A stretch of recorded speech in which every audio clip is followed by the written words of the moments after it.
Do you need me to test anything? Or is everything okay? Okay.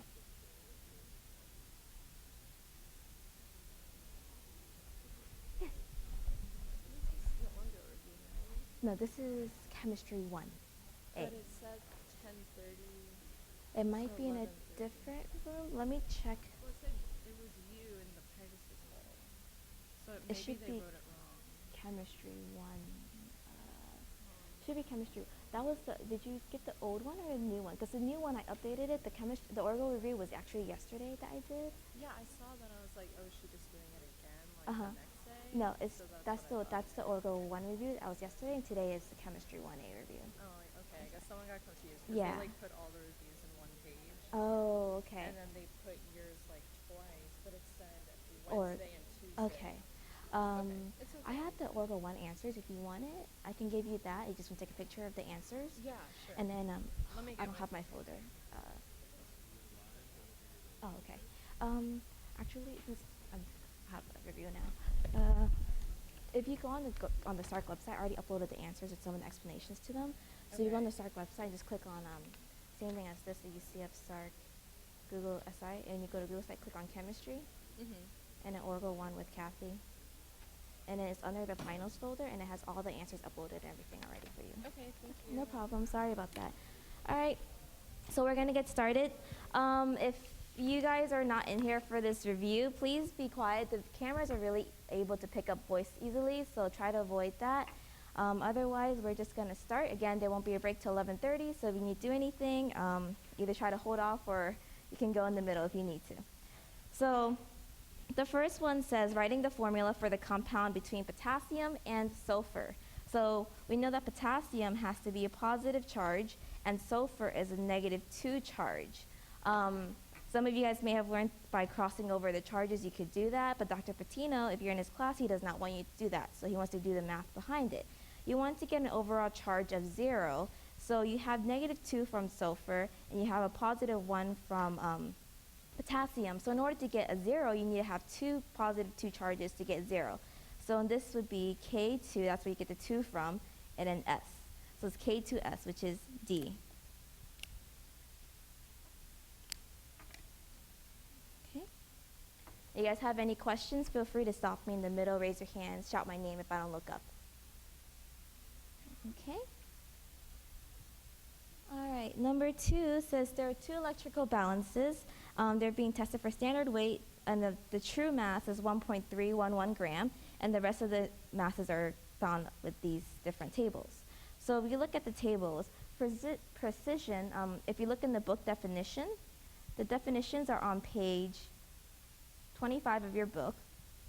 And then if you're with Dr. Patino's class, he mentioned that accuracy is the nearness of the measurement to the acceptable value,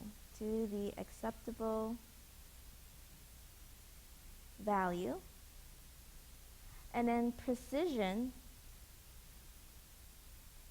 is how well several determinations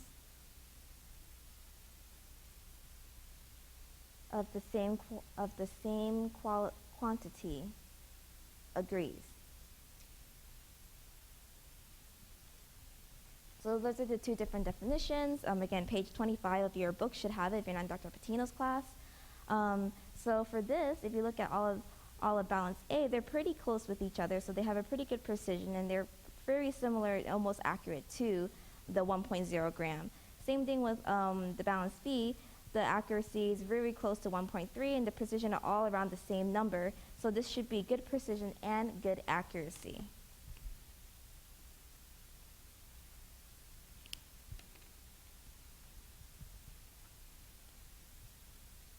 All right.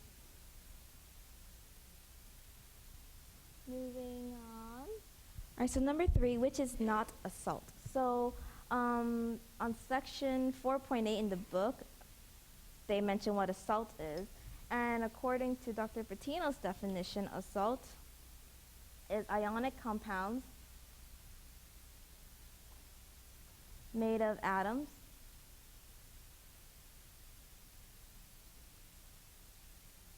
made of cations, made of cations and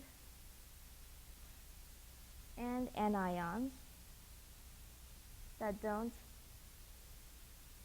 have protons, so H plus hydroxide ions, or oxygen ions.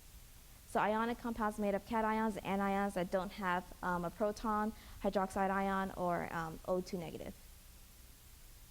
Okay, so if we look at all of this, the best one would be B because it is an acid. This is a strong acid. So potassium chloride is a salt, that manganese nitrate, barium chloride and sodium chlorate, those are all salts. Okay.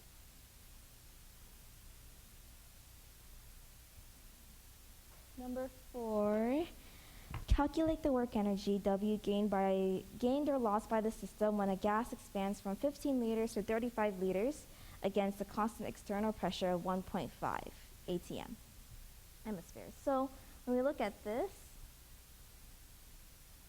I forgot to do it, so we'll have to work on it together.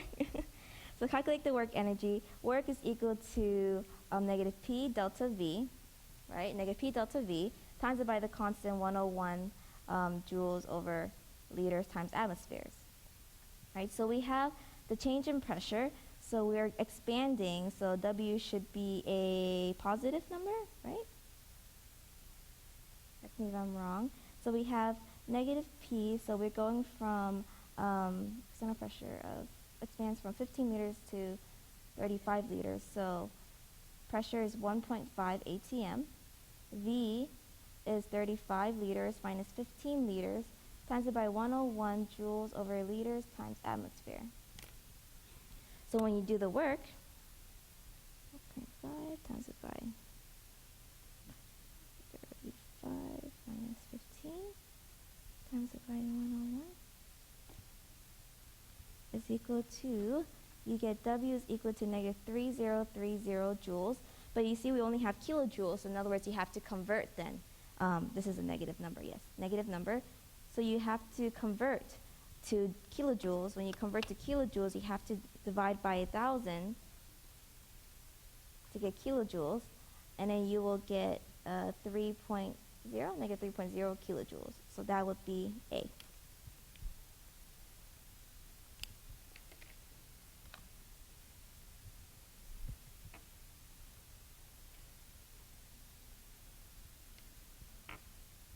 Okay. Oh, sorry. All right, so number 5 asks what mass in grams of calcium ion is present in 3.102 grams of calcium phosphate.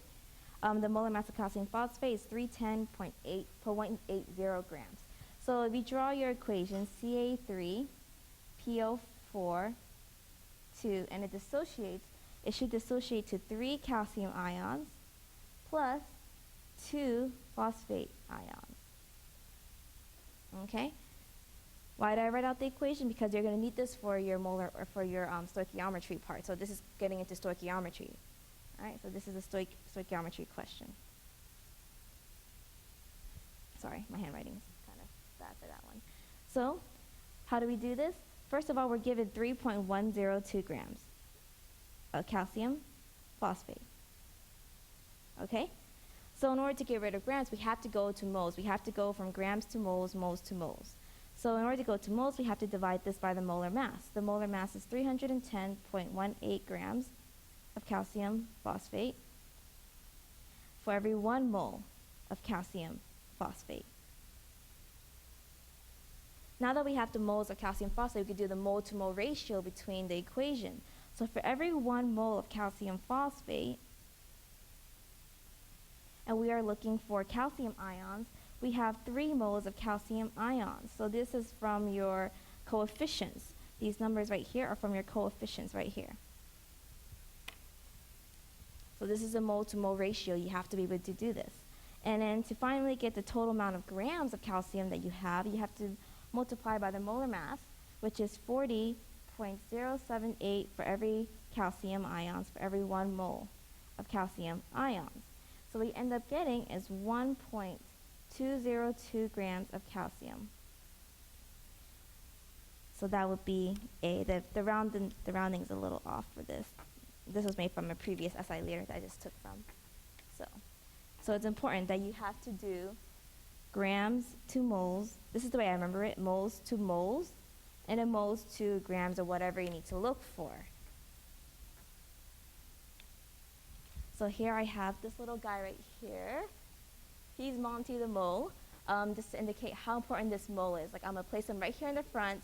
Whenever you're stuck, I feel like if you find the moles, you'll be able to like solve any questions in chemistry for the most part. If you find the moles, you should be able to solve a lot of questions. So he'll be sitting there the whole entire time. Okay.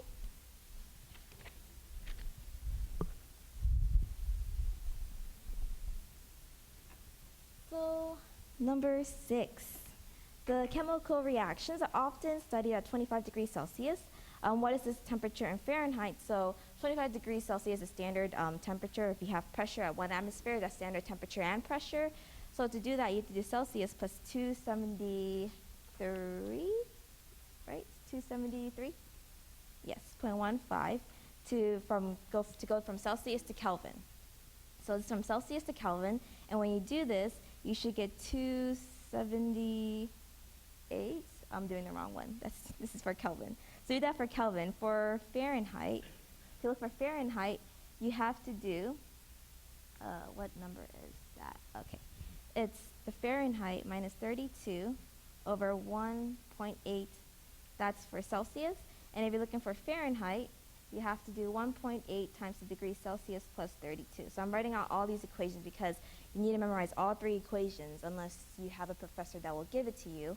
So all 3 of these are the equations. So to look for Fahrenheit, we have 1.8 times by degrees Celsius, which is 25, plus 32. And when you do this, you should get degrees Fahrenheit at 77 degrees Fahrenheit. So that should be B.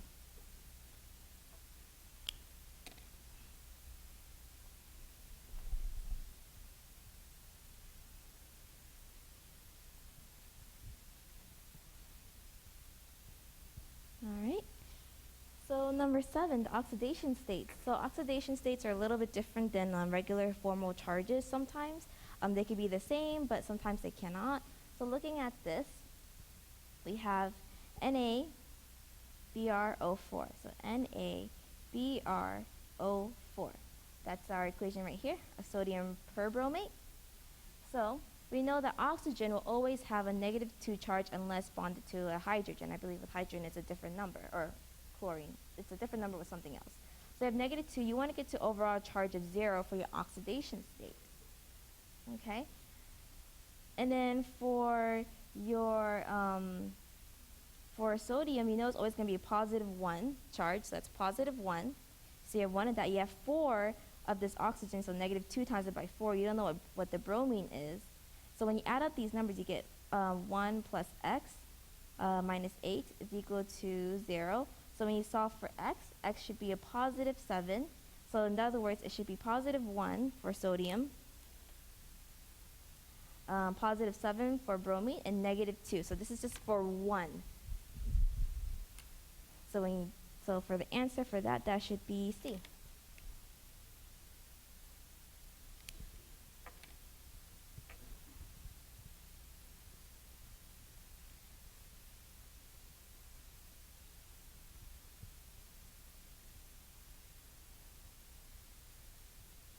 Okay. All right, number 8, it takes 11.2 kilojoules of energy to raise the temperature of 145 grams of benzene from 25 to 70 degrees Celsius. What is the specific heat of benzene? So we're looking for a specific heat, so that means we have to use MCAT. M equals C delta M, Q equals MC delta T. Q equals MC delta T. Okay? So Q is that we're given 11.2 as Q, right? But we want that in joules because in our answers, all our answers are in joules. So let's convert this to joules. If you convert this to joules, it should be 11,200 joules. So plugging this in, we have Q is 11,200 joules. The mass is 145 grams. The temperature is 70 minus 25. And then we have the temperature, or we're looking for the specific heat, so we're looking for C. So when we do this, we get 11200 joules divided by 145 times it by 70 minus 25, which is, I don't know the number from the top of my head. It's did all the math. So C should then be equal to 1.72 joules over grams degrees Celsius, which is A.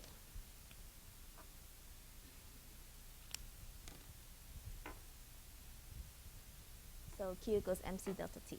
So you should know your thermodynamics equations that you have. I think he'll give you constants. If there's any specific constants, he'll give it to you, but otherwise you have to know the equations on your own. And remember with this, whether delta T, whether it's in Kelvin or Celsius, it doesn't matter because they're going to be the same. You can leave it in Celsius, you can leave it in Kelvin, whichever one you will like. Okay?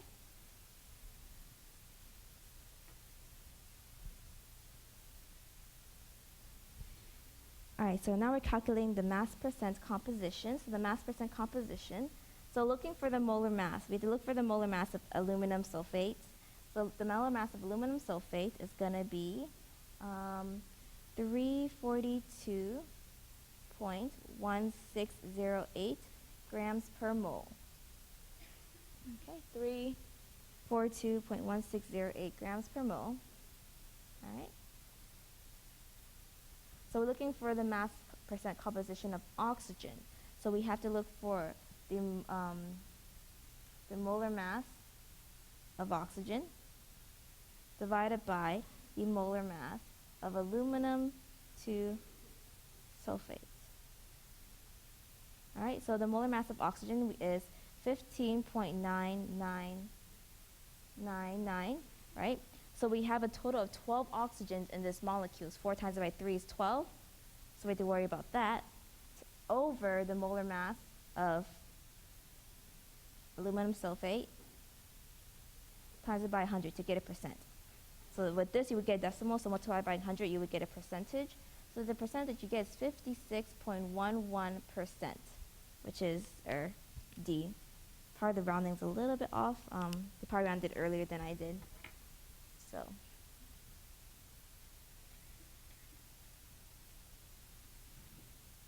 okay. So it's just kind of like a parts over something like 1/3, something like that. So you're just doing that divided by the total amount.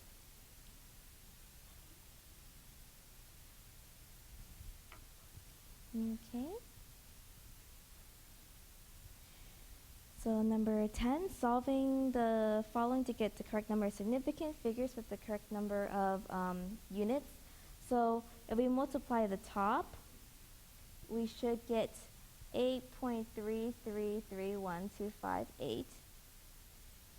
I write down the full numbers because I like to round towards the very, very end to get a more accurate number if possible.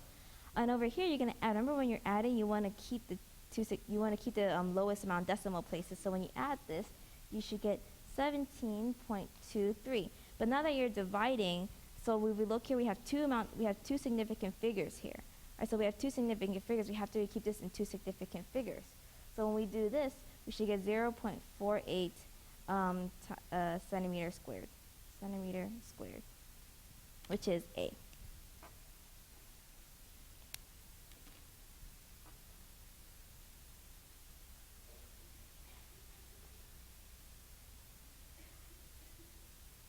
So it's just kind of recognizing that multiplying and dividing have a different amount of recognizing significant figures, while adding and subtracting is also another way to recognize significant figures. All right. Number 11, what is the concentration of iron chloride in a solution? Prepare by dissolving 35 grams of it in enough water to make 275 milliliters of a solution.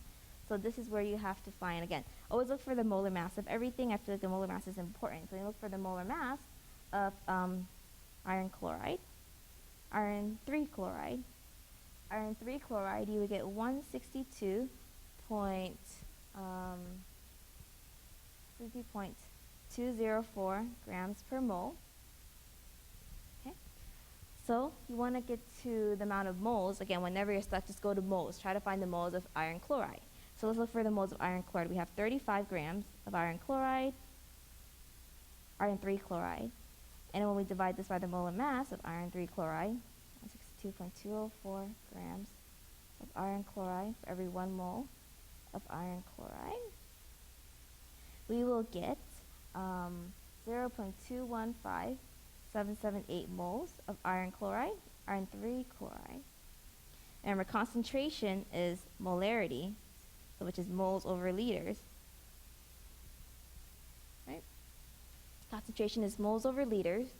So we have the moles of iron chloride, we have the liters of iron chloride, or we have the milliliters. Convert the milliliters to liters. So we convert milliliters to liters, we should get, this should be 0.275 liters, right? Dividing by 1,000. So when we put this together, 0.2112578 divided by 0.275 liters, we will get the concentration of 0.785 molarity, which is A.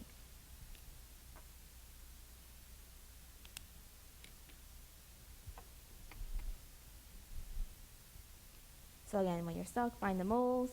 Concentration is molarity, moles over liters.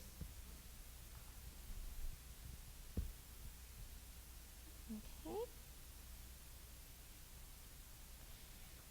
All right, so for a particular process that's carried out, we have a constant pressure, and Q is 125 and W is negative 15 kilojoules. So we're looking for E and H.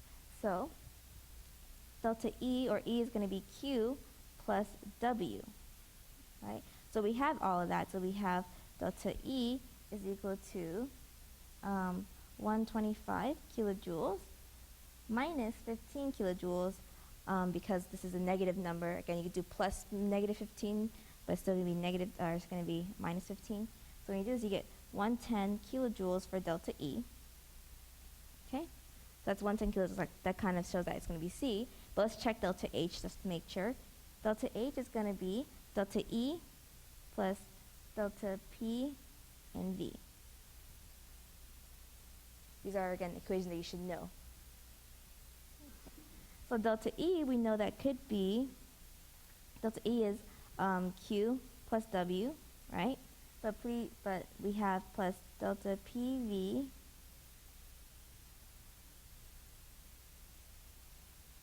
and then so when we do this, if we're under constant pressure, it's going to be 0 over here, so that's going to be 0. And then, let me write that out. This be delta P, so that'd be plus P delta V plus V delta P.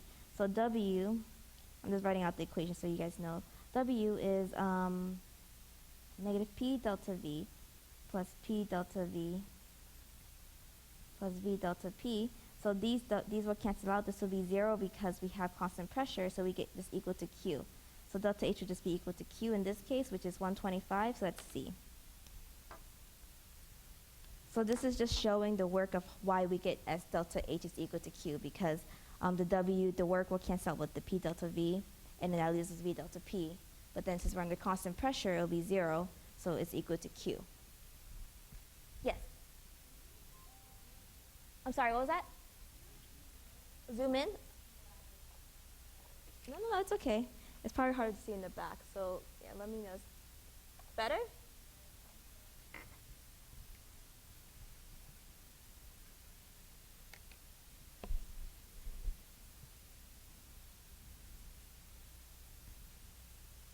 Okay.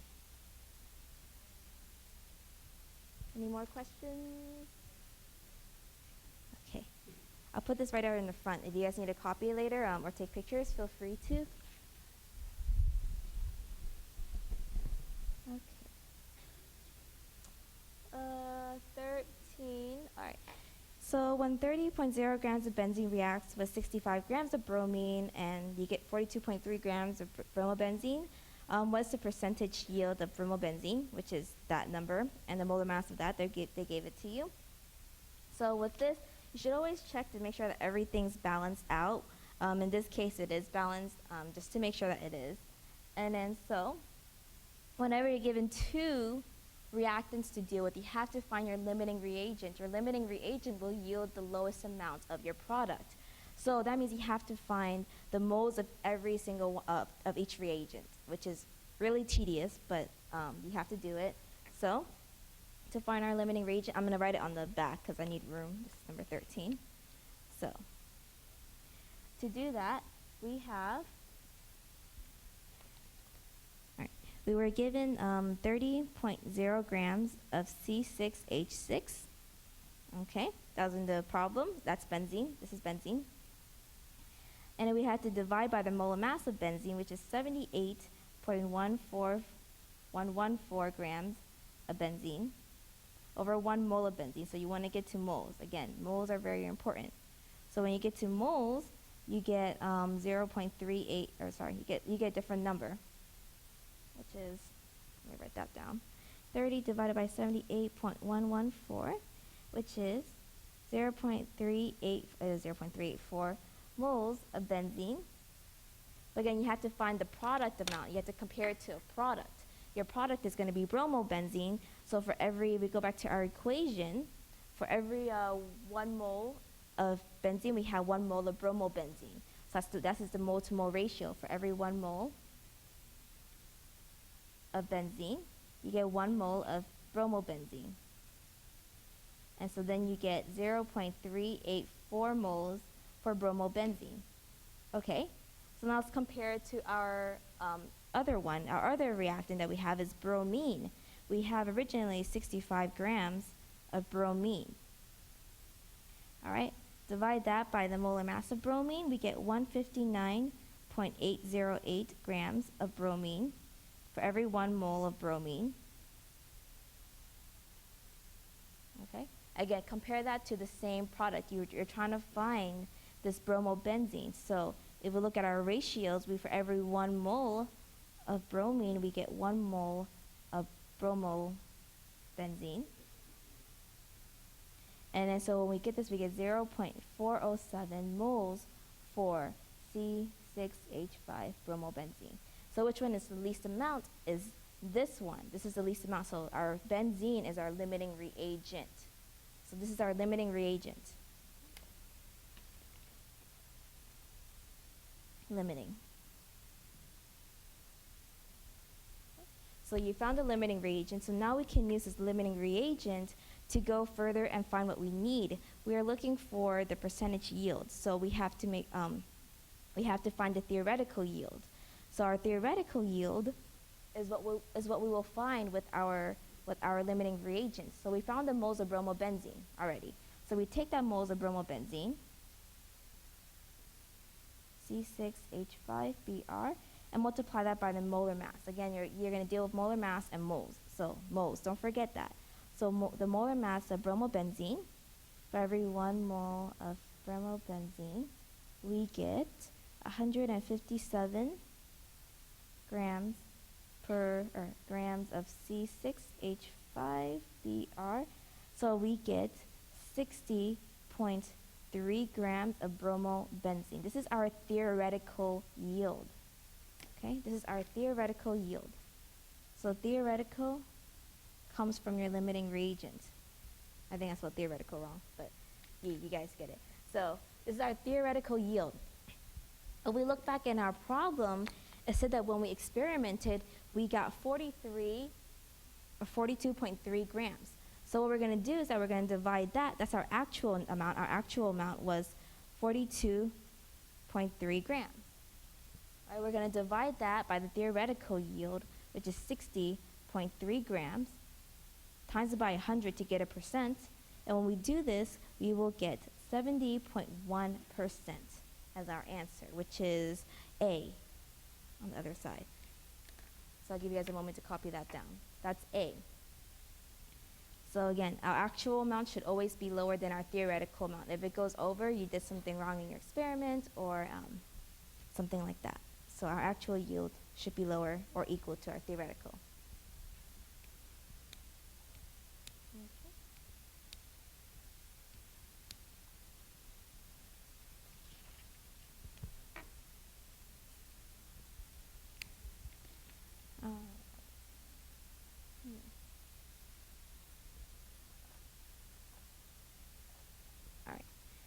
So how many protons, neutrons, and electrons are in bromide ion 79 Br negative? So 70 Br negative, 79 Br negative, like that. That's what it looks like. If we go to our periodic table, let me pull it out. If we go to our periodic table where bromine is at, we have to look at the atomic number. The atomic number of bromine is going to be 35. So that's where you put that number at right here. So it's going to be 35 right here at the bottom part of bromine. So 35 indicates the number of protons. And then if you subtract it from the top, this will give you the number of neutrons by subtracting it. Okay? Remember with isotopes, only electrons change, never the protons. So your protons, I'm just going to write it here, the number of protons, number of neutrons, and a number of electrons. The number of protons will never change, so in this case, it'll always be the atomic number. This is 35 for bromine. All right? If we subtract 79 from 35, we should get 44 neutrons. But the electrons, usually the protons and electrons are equal to each other to give us a neutralized charge. But in this case, bromine has a negative charge, which means that it has one extra electron. So in this case, it has 36 electrons instead of 35. It should have 35 to make it neutral, but we have a negative. If it's negative, we have to add an electron. Okay. So it's 36 electrons, 35 protons, and then 44 neutrons, which is D.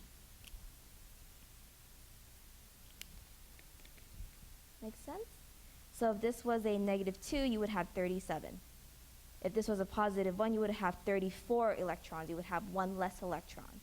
But you would still have the same number of protons. So never change this number. Never.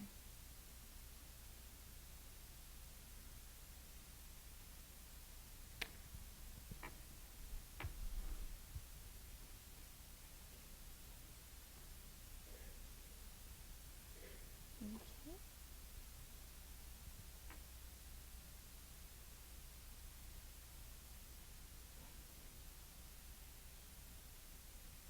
All right. Number 15, how many sodium ions are contained in 99.6 milligrams of sodium nitrate? So we're looking for how many sodium ions. To find how many sodium ions, we have to use Avogadro's number. To use Avogadro's number, we have to look for the moles. Again, moles are going to come back, so he's staring at you guys, so always remember him. All right, so we have 99.6 grams. You have to convert that milligrams to grams. So we have to convert milligrams to grams. So we do this, we'll get 0.0996 grams of Na2SO3. So you have to convert it to grams. Okay, so know your conversions. So now that we have this, what can we do? We can go to moles. So how do we get to that? By using the molar mass. The molar mass is found by the periodic table by adding up all the atomic mass. So when we do this, the atomic mass of is 126.035 grams of Na2SO3 for every 1 mole of Na2SO3. Okay? So now we found the moles of sodium nitrate. What are we looking for? We're looking for sodium ions. In order to do that, we have to do the mole-to-mole ratio. So the mole-to-mole ratio is that for every 1 mole of Na2SO3, there's 2 moles of sodium ions in this equation. So there's 2 moles of Na+. Does that make sense? So there's 2 moles within that whole entire equation. So we get 2 moles of sodium ions.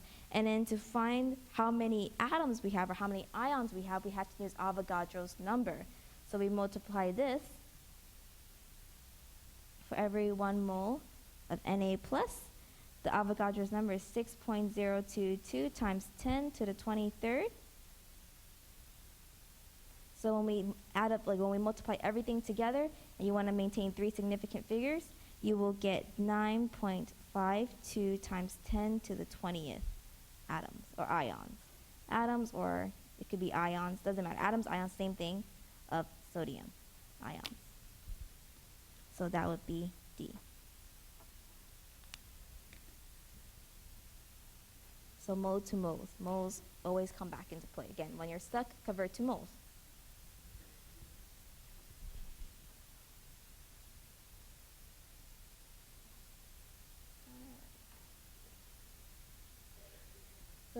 we have given 4 nitrates plus oxygen yields 2 N2O5. I don't know what that is.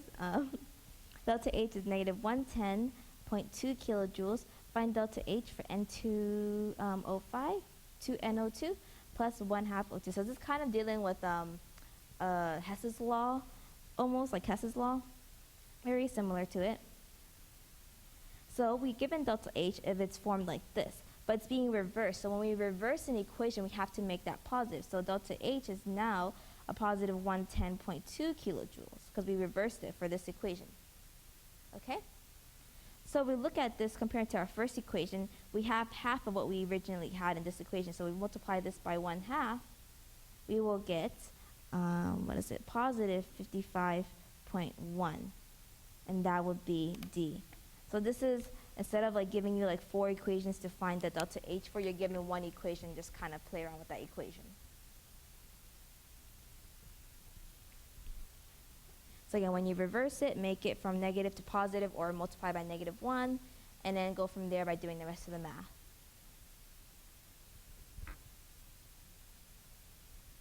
Kilojoules. All right. Number 17. What is the net charge for an ion with 33 protons and 36 electrons? So like we said, protons never change, but we have more electrons. How many more electrons do we have? We have 3 more electrons. So we have 3 more electrons, then that means it's going to have a -3 charge, which is E. So this is just like, do you know how to tell how, like, electrons versus protons type of thing. So protons never change, electrons change.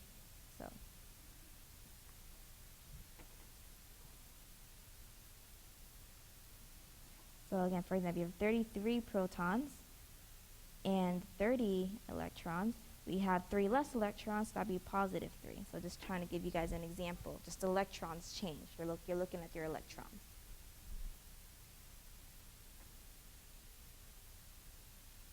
Okay. So what mass of potassium hydroxide is needed to make 400 milliliters of 0.725 molarity of potassium hydroxide? So for this one, we have to do, we have to convert milliliters to liters because we want to find this moles from here. We find the moles from here. Again, look for moles when you're stuck. Find the moles from here and then convert that to grams using the molar mass.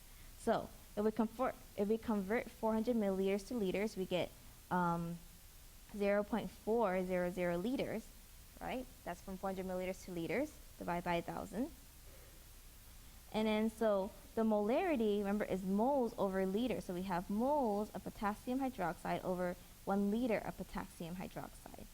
So this is the molar masses, or this is the molarity, excuse me, the molarity. Molarity, which is moles over liters.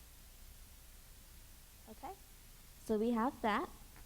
So now that we have the moles of potassium hydroxide, we can do that. We can convert that to grams by the molar mass. The molar mass of potassium hydroxide is going to be 56.1059 grams of KOH. And so you will get 16.3 grams of KOH. And you want to maintain 3 significant figures, which is C.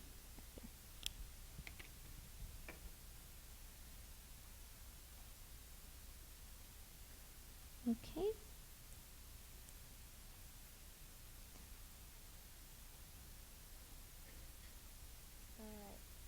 So calculate the number of moles in 0.901 grams of water. So again, it's just making sure you know how to convert between grams to moles, moles to grams. So we have 0.901 grams of water. We divide that by the molar mass, which is 18.0159 grams of water for every 1 mole of water. And what we will get for that is 0.0500 moles of water, which is C.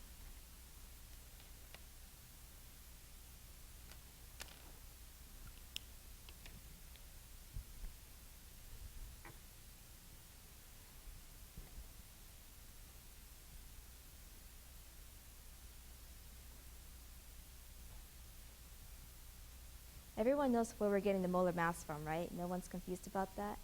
We're getting the molar mass by adding up all the atomic mass of the ions in there. Okay. Number 20. How many copper atoms are in 896 grams of copper? Again, we have to, in order to find atoms, we have to find moles. So we have 896 grams of copper. We convert that to moles. That's the molar mass of copper, which is 63.546 grams of copper for every 1 mole of copper. And then to find the atoms or ions, we have to do for every 1 mole of copper, we will get 6.022 times 10 to the 23rd atoms. And then so when we do, we get 8.48 times 10 to the 24th atoms of copper, which is A.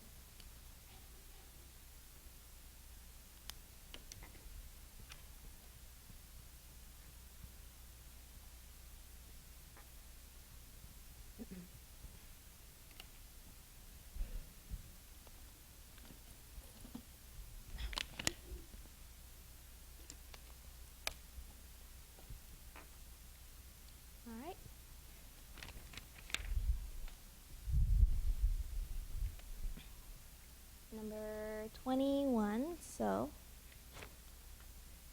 if the following ions, calcium, nitrate, sodium, and sulfate are placed in a test tube full of water, the precipitate that forms is, so remember the precipitate is the solid that's being formed. That means it's going to be insoluble, or it's going to be very, very weak solubility. So it's going to have a hard time to dissociate completely. Oh, sorry. Okay. So let's set up our equation. How do you know what goes with what? So how do you know whether calcium goes with nitrate or goes with sulfate? So we have to find out which one is soluble. We know that calcium is soluble with nitrate, but not with sulfate. So we're going to combine calcium with nitrate, which is CaNO3, 2, right? Plus, that means that leaves the rest of it with the rest of the ions. So now we have Na2SO4. So now we do a double replacement reaction. So we're doing a double replacement reaction. Double replacement reaction. We do double replacement reaction. We're going to switch this calcium ion with the sulfate ion. So we have CaSO4 plus NaNO3. Okay, so this is soluble. This is soluble based off your solubility rules, and this is soluble, but the calcium sulfate is not soluble, so this is your precipitate. Precipitate. Yes. Let's see. I'm pulling out his little solubility chart. Let me look for it right here. So, calcium, SO4 will fall under, for salts containing the anions not mentioned above, so that's rule number 9. So if it's not mentioned above any of these, so sulfate isn't mentioned in any of these, but sulfate isn't, so we're assuming that they're insoluble, unless they're with NH4 or otherwise in form. But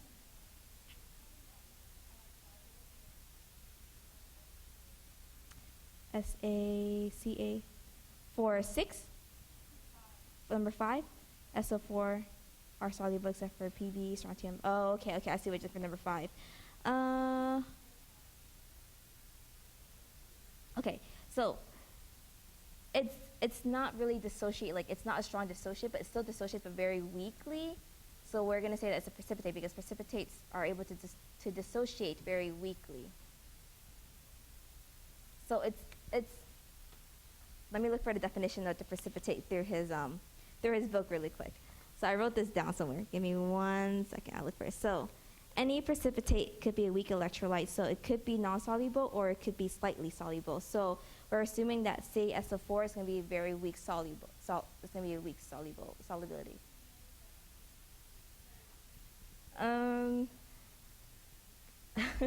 That's a good question. I don't really know like a good way to go about it, like whether to know whether it's weak or strong.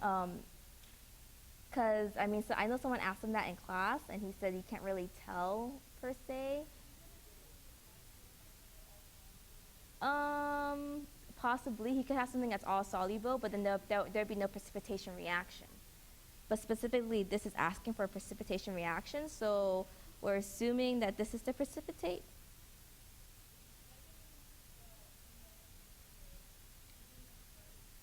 Yes.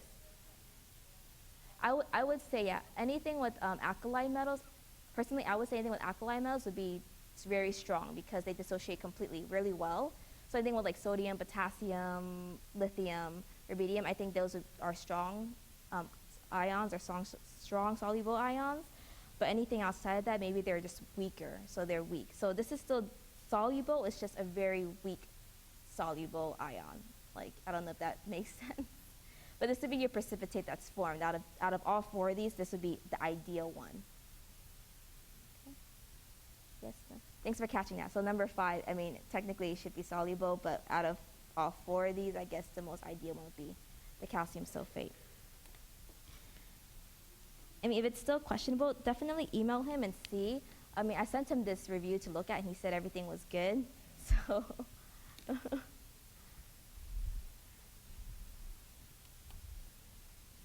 So maybe he mislooked it, or he glanced over, he missed that one. So that's something I would just ask him, just to make sure. Yeah, if it was sulfide, yeah, it would make more sense. But then sulfide wouldn't be able to, oh yeah, it would be able to dissociate with that. So, I don't know. Sorry about that, you guys. So, I mean, definitely try to email him about that. I mean, I'll try to email him too, and if I come up with anything from him, I'll write it up on the Google site, and I'll upload it on the Google site under the finals folder. Okay. So number 22, number 22 says 2C2H5, so that's acetylene, plus 5 oxygen yields 4 carbon dioxide and 2 water molecules. So this is going to be a combustion reaction. So you're given the standard enthalpy of formations of each of these. So this is using a standard formation of delta H's. So you're given all of these. Excuse me. So then we have to do the summation of the delta H of the products minus the summation of the delta H of the reactant. And that will give you delta H of the reaction. Okay? So that's the equation for Hess. That's different from Hess's law. Hess's law, you just add up all the delta H's given each of the equations, but this one is the formation. So formation. All right, so our products are be carbon dioxide, which would be 4 moles times it by negative 393.5. This is carbon dioxide. These are our products. All right. Plus, if we look at this, plus water would be, we have 2 moles of water times it by negative 241.8, and that's our products. So this is all our products, right? We're going to subtract that whole entire equation from our reactants. Our reactants are going to be 2 moles times it by 227.4 from the acetylene. But oxygen has 5 moles, but we know that oxygen is in the standard state, so that would be 0. So anything in its standard state or a solid like iron solid, copper solid are going to be 0 formation. So in a standard state. Okay? So make sure you do your order of operations correctly. You want to multiply these up first, multiply these up, and add them together. And then same thing with this one, multiply this first, add them together, and then subtract this. So make sure you use your order of operations correctly. Order of operations PEMDAS in case you forget. So order of operations are important. So when you do all of this, delta H should be C, negative 2512.4. We're assuming all of these units are in kilojoules per mole.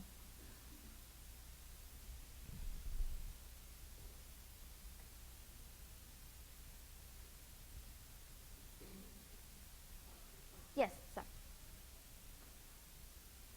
So the enthalpy for oxygen is 0 because oxygen 2 is in its most standard solid state. So like in this case, gas or solid state. So something like that. Or if you have like iron solid by itself or copper solid, those are going to be zero state because they're in the most standard state of formation. Yeah.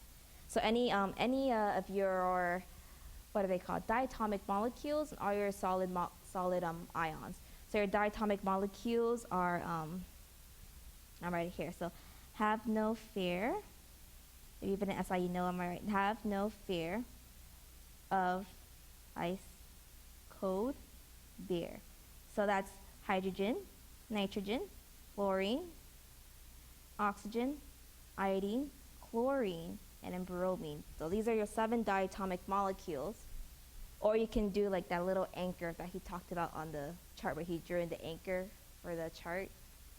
So, yeah.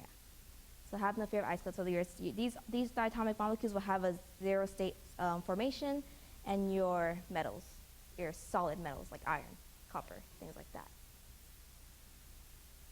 All right.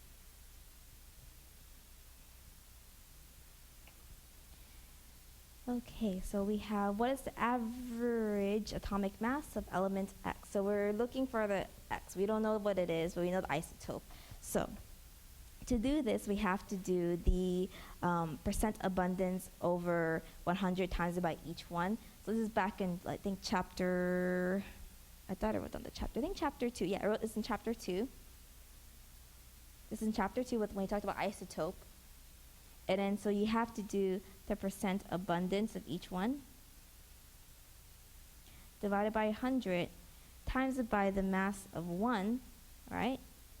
And you add up that with the percent abundance, the sum of the percent abundance of number 2 divided by 100 times it by M2, plus, you know, so on and so forth, and it keeps going and going and going, however many you have of the isotope. So when you add up the percent abundance, or when you multiply these together, you'll get the AMU.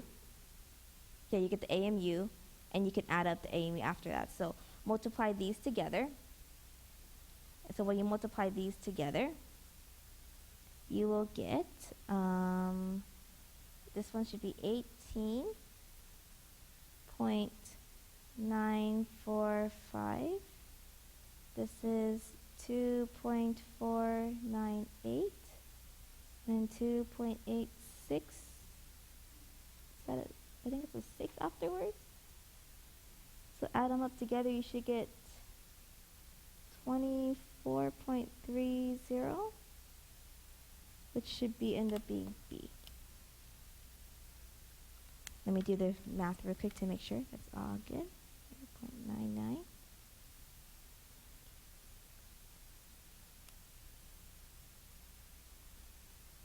Yeah.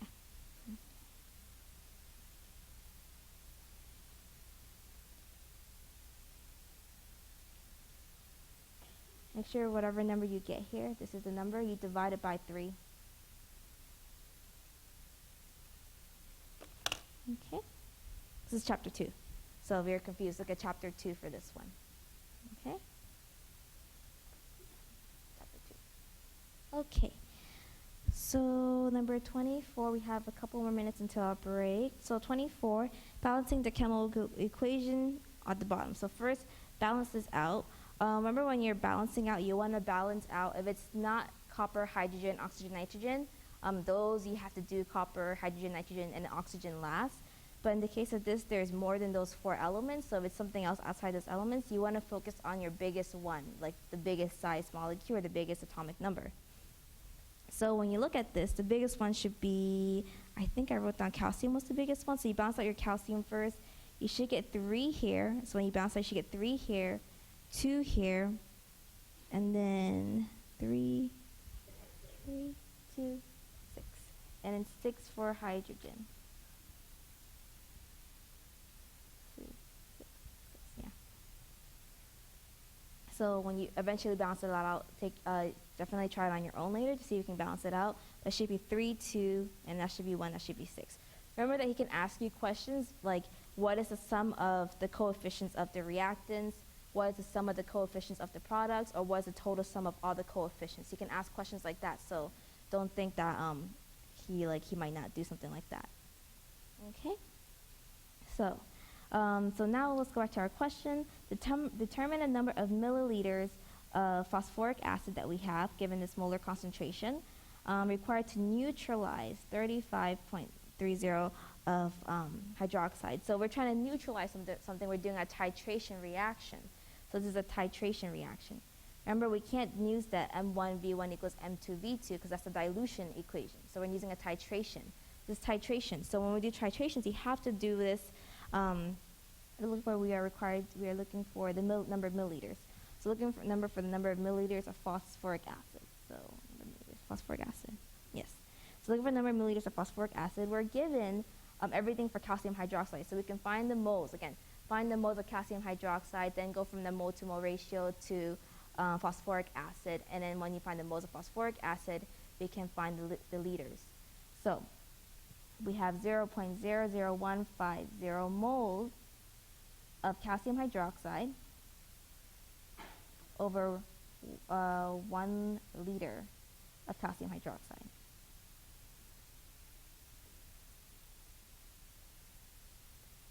Okay. To get rid of the liters, we have to multiply that by the number that we have here, which is 35 milliliters. So we convert this as 0.03 or 0.035 liters. So 0.035 liters will help get rid of our liters. Okay. So now we have the moles of calcium hydroxide left. So now that we have the moles of calcium hydroxide, we can find the moles of the phosphoric acid. So for every 3 moles, there's 3 moles of calcium hydroxide. We have 2 moles of phosphoric acid, H3PO4. Okay? Now that makes sense. So when we find the moles of phosphoric acid, you should get 0.000. How many zeros do I have? 1, 2, 3, 4. 4 zeros. 35 moles of phosphoric acid. Okay? So we get 0.00040 zeros, 35 moles of H3PO4. So now that we have that, we can set that up against this. So we have 0.00300 moles of phosphoric acid. So that's H3PO4 over 1 liter, right? And we want to look for, over here we have 0.000035 moles of H3PO4 over, we're still looking for this kind of concentration after it's been neutralized. So we're looking for this X amount of liters, and it will convert that to milliliters. So to find this X number, you just multiply that and divide the 2 moles from each other. So you should get X is equal to 0.0166 liters. So when you convert that to milliliters, that should be 16.6 milliliters. So that's around 16.6, 11, sorry. That's 110. Let me write that down. 0.01166 liters. And I convert that to milliliters, you should get 11.7 milliliters, which is A. All my numbers are like jumbled up with each other in this. Okay. And then last one, we'll take a break after this one. Number 25. So, which of the following species have the same number of electrons? So, you're looking at different isotopes. Remember, isotopes have the same number of protons but different number of neutrons or electrons. So, this is looking at chapter 2. So, again, if we look at our equation, we have X, that's our element, right? This is the mass number, which will tell us the number of neutrons. This is our atomic number. All right, and that will tell us our protons and electrons. So this will tell us our neutrons by subtracting from protons. And this will tell us our protons and electrons. Okay? Oh, sorry. So let's take a look at what we have. When you go through all of these, I'm not going to bother doing that because it's a lot of work. So the answer should be B. But why is that? We have I, Xe, and we have barium. So you're going to have to go through every single one and figure out how many protons and electrons they each have. For iodine, the atomic mass is going to be 127, and the atomic number is 53. There's a negative charge in iodine. xenon is 131 and it's 54. So and in barium is 2 plus. And then we have 137 and 56. So are what I'm getting from the actual equation, not neutralized. So when you do the number of protons and neutrons and electrons of each one, so protons, number of neutrons, and a number of electrons. So remember, this is going to indicate our protons. So it's 53 for iodine, 54 for xenon, 56 for barium, right? If we subtract this number from the atomic mass, we will get for iodine it's 74, for xenon it's 77, and then for barium it's 81. Okay, so let's take a look at our charges. So it has a negative charge for iodine. That means we're going to have 54 electrons because we have an extra electron. Remember, this number changes. Only this one changes. Okay? For xenon, it's going to be the same amount because there's no charge on xenon, so that's going to be 54 also. For barium, we have 56 protons, so we have a positive 2 charge, so we're missing 2 electrons. So in other words, there would be 54 electrons. So that means B would be the one. If you do the other isotopes for the A, C, and D, you'll get different numbers for your electrons and stuff like that. Okay? So go ahead and take a 5-minute break, and then we'll come back and continue off where we left off.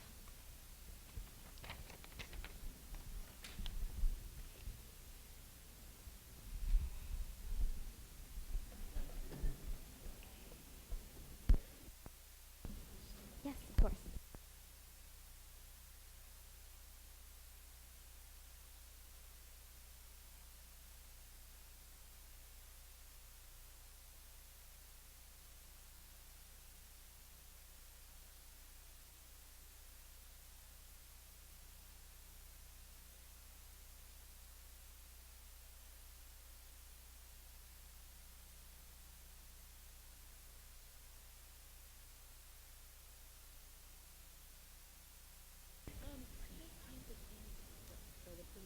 The printout's on the Google site. So you go to the Google site, go to UCF SARC-SI, it's like the first link, and click on Chemistry 1A with Cathy, and it's under the finals folder. So I'll be uploading the answers and stuff later. I just won't be uploading all that extra information. Like, it'll have the answers, it just won't have any of the extra stuff on there. Hey, Emily, how are you? Probably. I think so. Okay. Yeah, if you want to bring that up and then tell me, I mean, I should be done in like 3 pages. Oh, she didn't? Oh.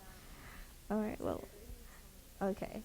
So, I mean, hopefully, I think I should finish it before 10 maybe. So I think if we have time, I mean, I have extra thermodynamics problem, but if you have problems from the test that you want me to answer and you have it, and if you don't mind me using it, I can go over that. Bring it up and then, yeah. Yes, yeah. Sorry. This is not it. This one's it. So, yes.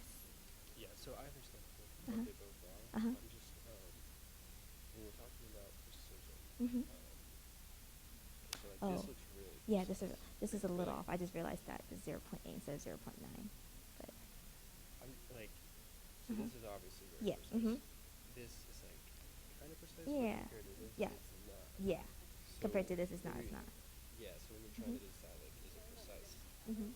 It, like, seems I would, kind of relative. yeah, I would say B is more precise because if you look at like at least 3 of the significant figures are very similar to each other, and maybe the last 2 significant figures are different. But over here, it's kind of hard because these 2 are close to each other, and these 2 are very close to it. But this is a little off, and these 2 are off from these 2, so it's not as precise as B could be. Okay, so If that makes sense. what if the question was just, what if If it was we just only A, had this if it was and just A, like, then I would say it would have good accuracy. but Not, I would say poor precision. Yeah, I would say poor precision in that case. Yeah. so it'll probably be pretty obvious. Yeah. though, in a sense. Yeah, it'll be obvious. I don't think he'll make the number as close as that, but he'll do something probably like changing, like make numbers a little more drastic. And then for accuracy, you just Accuracy, average. the accuracy is like how close is it to this number. So this is close to that. This Oh, is then you only do the not average. really. Yeah, Okay. and then this is yeah, that's very close. So yeah, no problem. Pretty close on the exams. I I don't know. I sent it to him, and he was like, "Oh, it's good." I don't know if that's how his exams are. I mean, I'm assuming the exams would be very similar to what he's been doing these past 4 or 5 exams. So I mean, I'll probably just practice the book questions and try to do those. Oh, it gets recycled. Oh, so. Oh, so definitely should have done that. Maybe he might be in. I think he has all the exam stuff out on the door in front of his office, so you can go there and just grab it, and then just go over those and make sure you cover anything that you have messed up. Like, yeah. No, of course. So this molar mass of this, Mhm. I get a little confused when I'm getting Okay. like the molar mass Mhm. of the Okay. compounds, the multiple ones, Uh huh. especially with the polyatomic. Yeah. Uh-huh. So you're adding up 3 sulfurs and 3 No, oxygen. 3 oxygens, 1 sulfur. One So sul- look at this, the numbers in front of it. So whatever numbers in front of it is how much you want to do it by. Oh, okay. So I thought this is a polyatomic Uh huh. ion that it went with If everything. if it had like a parentheses, like if it had like a parenthesis, I hope you don't mind me writing it. Like Yeah. Na2, like this is the wrong thing obviously, Right, but like yeah. this. So you would have 2 sulfurs and then 6 oxygens. So that's when you would do it. But it's just the number. No problem. All right, we're gonna get back soon. Give you guys another minute just to reconvene and then come back together. Yes. Yeah. Uh-huh. So yeah, 41 really kind of threw me. Threw you off. You're for loop. Yeah. It's just, where do you even start putting these together? So again, I put them together based off on how soluble they can be. So calcium and nitrate are very soluble, and sodium sulfate are really soluble. You put calcium and sulfate together. I know You it's just like, have to know that. yeah, you just have to know that it's not as soluble or as So insoluble as that. Those are the solubility series. Yeah, it's that chart that he gave you that he's letting that chart. Yeah. This one. No. These. Yeah, the 9 rules. Yeah. Okay, so that one. Here. These are here. Yes, right here. Okay. That part. Yeah, and I think it's the next couple of pages after that too. So those are all. Yeah, that's what you want to use for your reference. Okay, so let's come back. Hopefully, I think we'll have time at the end for questions. Some of you guys are asking to go over some of the test questions. So if you guys have old tests that you want to go over a specific question, let me know, and I'll try to go over them if I can. So back to number 26. So coming back, NO is made from oxidation of ammonia. How many moles of NO can be made with 1.90 moles of ammonia and 3.50 moles of oxygen. So you're given all the moles. You don't have to worry about converting from grams to moles. So all you have to do from here is find your limiting reagent. Remember, you have 2 reagents that you have to deal with. You have to find your limiting reagents. But you already have the moles. So what are we looking for? We're looking for NO. That's what I want to go for. I will try to find my product of NO. So we have 1.90 moles of ammonia. It's already given to us, so we have to worry about that. Okay?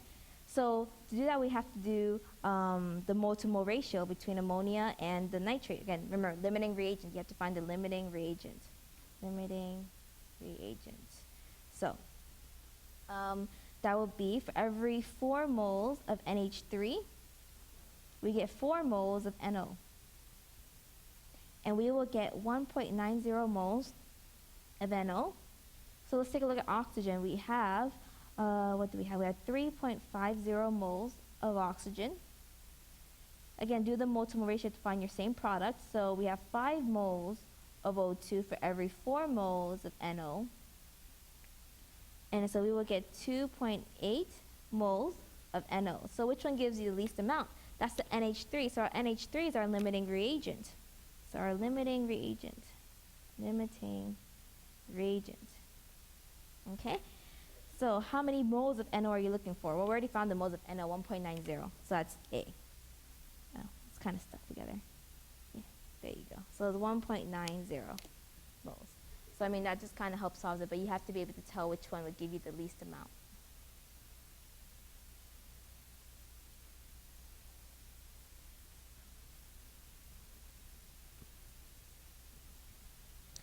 Okay.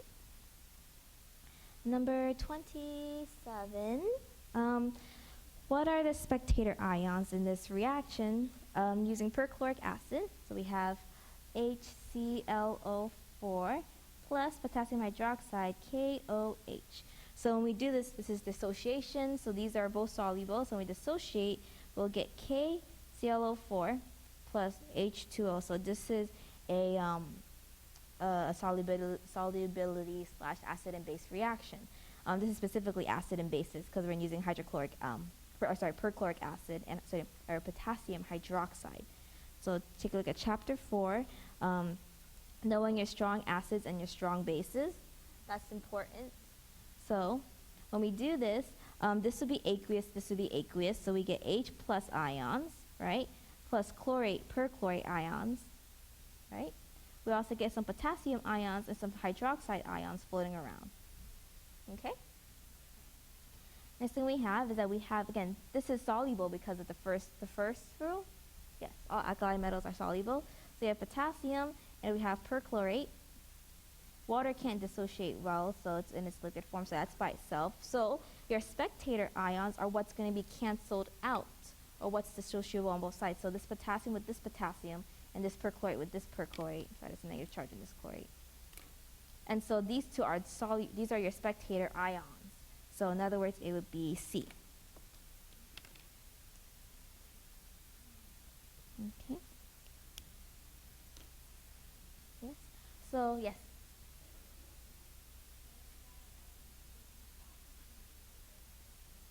I'm sorry, what was that? I can't hear you. Good. I would try not. I don't think you need to. It's not. It's very, very weak soluble. So they can dissociate very, very little, but not as strong as these strong acids and strong bases. So it's kind of like that whole entire precipitate thing, where it's like it's still kind of as soluble, but not as strong as this. So you should. That's a good point. You should know your 7 strong acids and your 7 strong bases. Your 7 strong acids are going to be, let's say I wrote down hydrochloric acid, hydrobromic acid, hydroiodic acid, HClO3, that's the chlorate, chloric acid. This is perchlorate, HClO4, and then sulfuric acid, H2SO4. So those are your 7 strong acids. Okay, and your strong bases are the ones that are attached to alkali metals, so sodium hydroxide, potassium hydroxide, lithium hydroxide. So the alkali metals.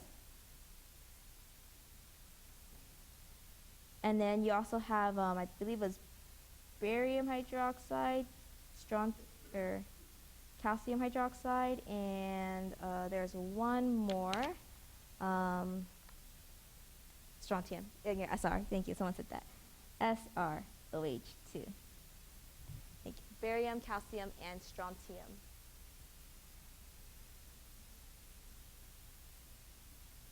Okay. All right.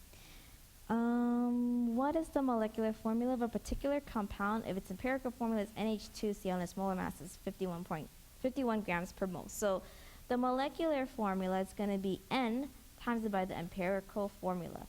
How do we get N? N can be found by doing the molar mass of the formula's weight, which is right here, 51, and then divided by the molar mass of the empirical formula. So this is from, I think, chapter 3. Yes, chapter 3. Okay. So when we do this, the molar mass of the formula is given to you, which is 51 grams per mole. Okay. So the empirical formula, if you do the molar mass of the empirical formula, which is NH2Cl, it's going to also be around 51.476 grams per mole. So when you divide this, it's going to be around 1. So in this case, the molecular formula is the same as the empirical formula, because if you multiply 1 to the empirical formula, you'll get the same exact answer. So this would be C, NH2Cl. So in this case, the molecular formula is the same as the empirical formula. Okay.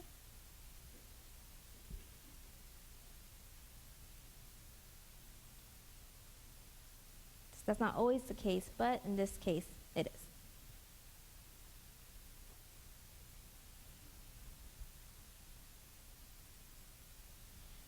All right, number 29. This is going to be Hess's law. We're dealing with Hess's law. Okay. So Hess's law, you're given two formulas that you have to find this. This is your main formula that you want to get. So looking at this equation, I want my sulfur on the reactant side. So if I want on that side to flip this equation, when I flip this equation, I'll get S plus O2 yields to form SO2. So delta H is multiplied by -1, which is negative 296.8 then. Now it's negative 296.8. Looking at this equation, I want my sulfate, that's what I want from here, on the product side. So that's fine. I'm going to leave that alone. 2SO2 plus O2 yields 2SO3. Delta H is then left alone. I like to do this because I like to set up my equation first and then do the multiplication of everything else. So over here, I need 2 sulfurs. So in order to get 2 sulfurs, you have to multiply the whole entire equation by 2. So multiply the equation by 2, I'll get 2, 2, 2, and then multiply this by 2 also. So you have to multiply everything by 2. Okay? And here we want 2 sulfates. I have 2 sulfates, so that's fine on its own. I don't have to worry about changing that. That's already set for me. So now that's everything set, if I do my equations, so we have 2 SO2, I cancel out with these 2 SO2s, one on the product, one on the reactants. And if I look at this, the rest of the stuff, I can't really cancel anything else. So I just bring everything down. I get 2 sulfur, and I get 2 plus 1 is 3 oxygen gases, yields to form 2 SO3. That's the same exact equation that I want, so I just add up my delta H's. Once I multiply them, and you have one decimal place for a significant figure, you will get, what did I get? Negative 791.4 kilojoules, which is E.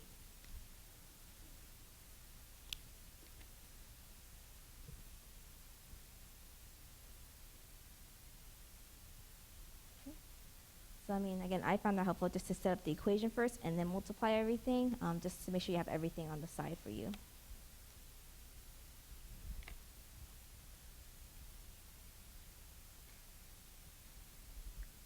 Okay.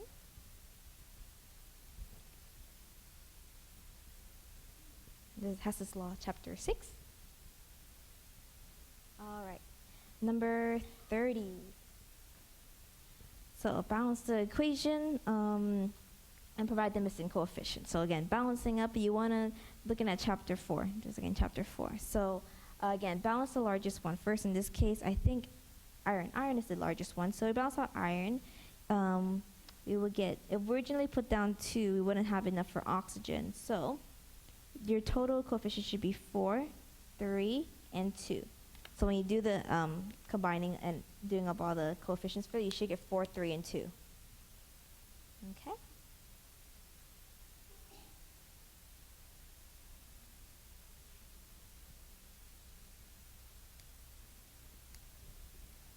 All right.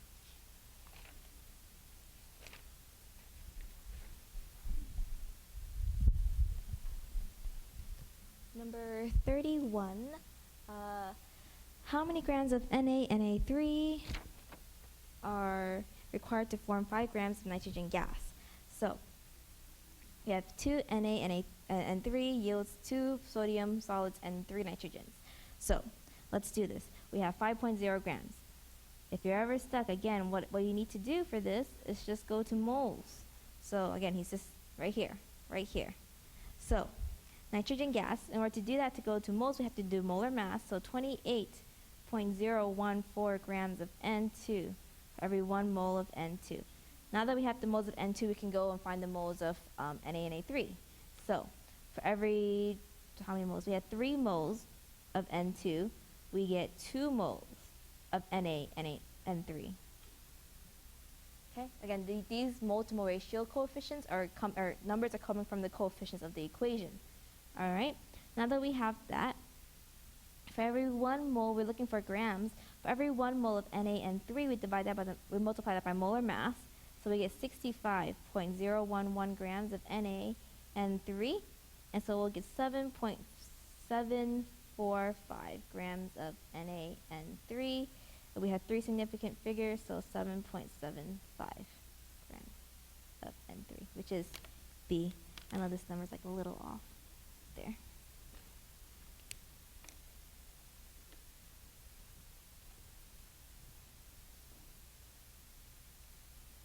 Okay.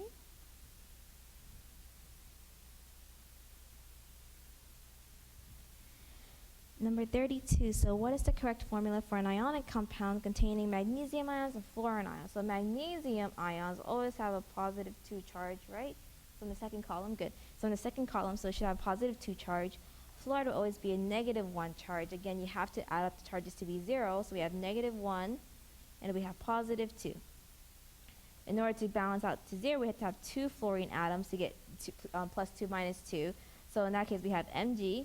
And since fluoride we need to have 2, then we'll have MgF2, which is D.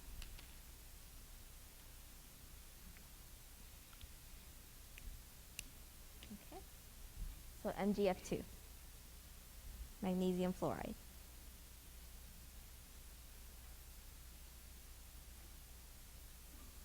All right. Number 33, if you take 10 milliliters of ammonium, which is a molarity of 14.8 molar, diluted to 0.50 liters, what would the concentration be of the final dilution? So in this case, this is dilution. This is chapter 5, chapter 3. I wrote down chapters for you guys in case you need a reference. So since we can do dilution, we can do the M1V1 equals M2V2. So M1V1 equals M2V2, which is perfectly fine to use. So when we set up our equation, we have 10 milliliters, so we have to convert these 10 milliliters to liters. Convert to liters, we get 0.010 liter.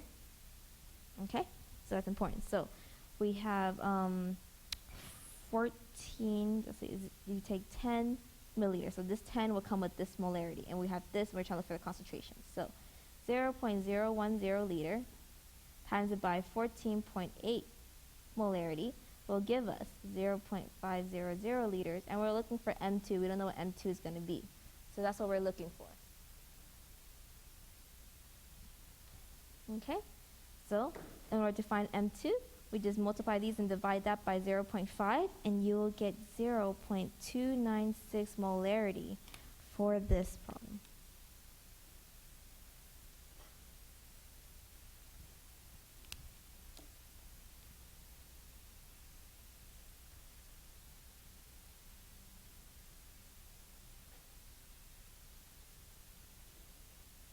Okay, so what is the formula of ammonium nitrate? So this is, again, going back to just ions, knowing your ions. So this is chapter 3, polyatomic ions. So ammonium is going to be NH4 plus, and then nitrate is NO3 negative. So they both have a plus 1, negative 1 equal to 0, so they're fine. So we combine them, we get NH4 and NO3. NH4, NO3, which is B.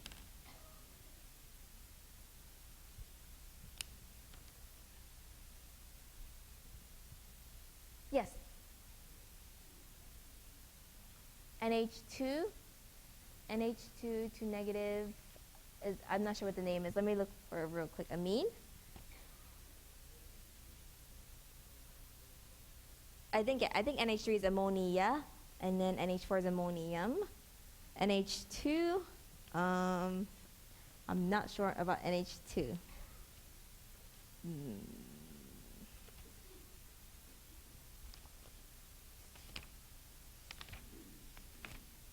This is like chapter 3. Okay, I'm looking at chapter 5 right now. That's the wrong chapter. Chapter 4. Chapter 3. Give me a second. Let me look for it for you guys. I mean, was it one of those ions that you remembered from there? All right. Somewhere here. Okay. NH2.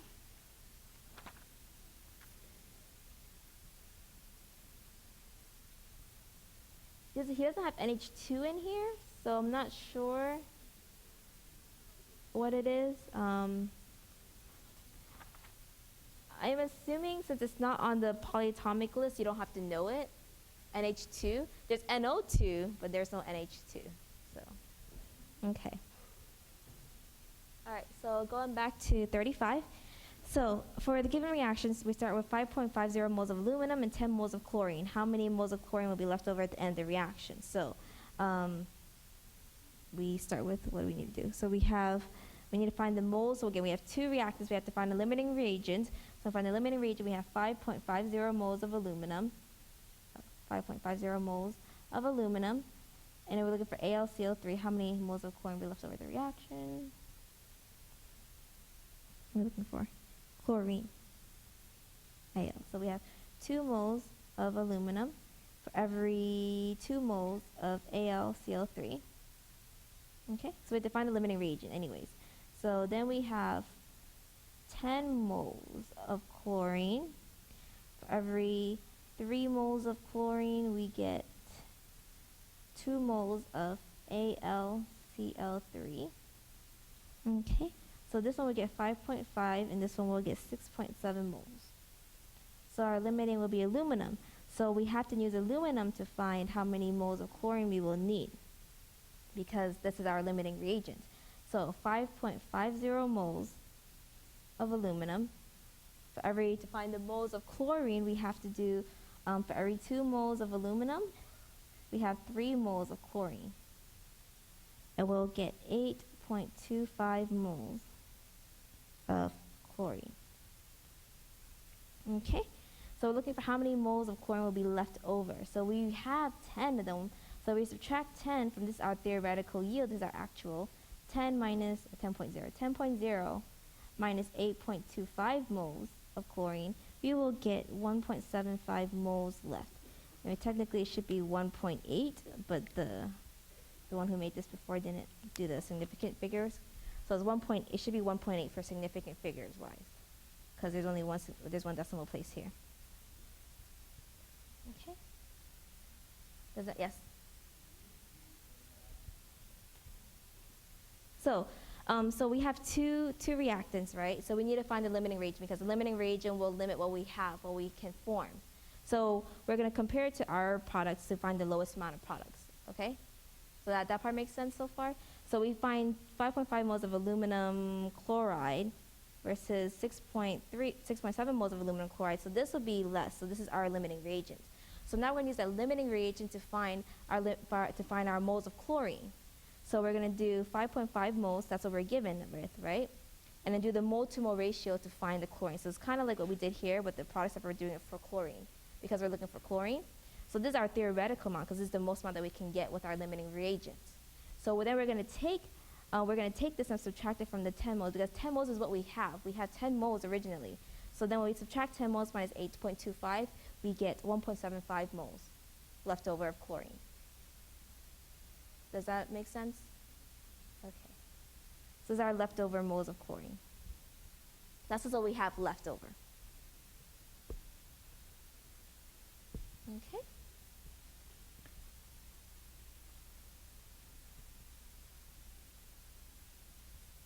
All right. So, which of the following process is an endothermic reaction? So this is probably something that a lot of people have been having trouble with, is how do you know it's endothermic or exothermic? So this should be D, but why is that? So let's go through every single one of these and kind of, we have time to go through it? Yeah, we do have time to go through all of them. So for the freezing of water, let's say that here we have a cup of water. I actually have different colors. We'll use different colors. Here we have a cup of water, right? This is water. This is going to be our system. Okay? If we want to freeze it, let's say we put it inside a refrigerator. I always have to draw pictures for this, because drawing pictures help me. If we put it in the refrigerator, the air around the refrigerator is colder than the air when you had outside, right? So the air around it, which is our surrounding, is going to be colder. So that means the water is going to be hotter, right?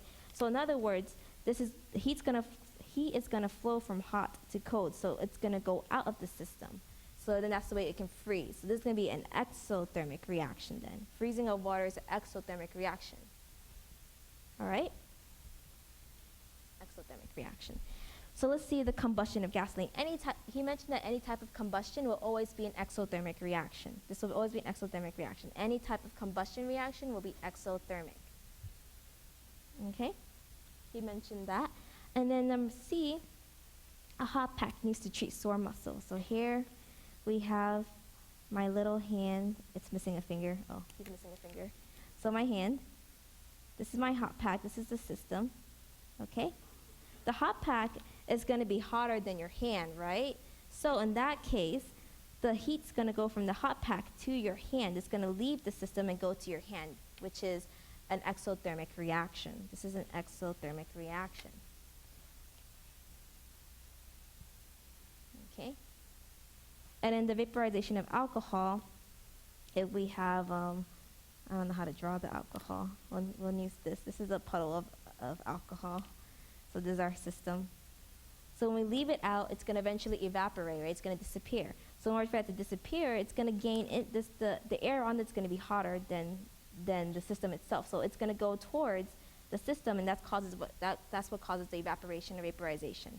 So vaporization is simply like another word for evaporation. It's going from liquid to a gas phase. I know he mentioned that on a quiz too. Sublimation, he put sublimation on another quiz. Sublimation is going directly from a solid to a gas. Okay? Yes. It should be an endothermic reaction. I would say yes, because you're going from a less disordered state to a more disordered state if you go through entropy. So it's going to take in heat.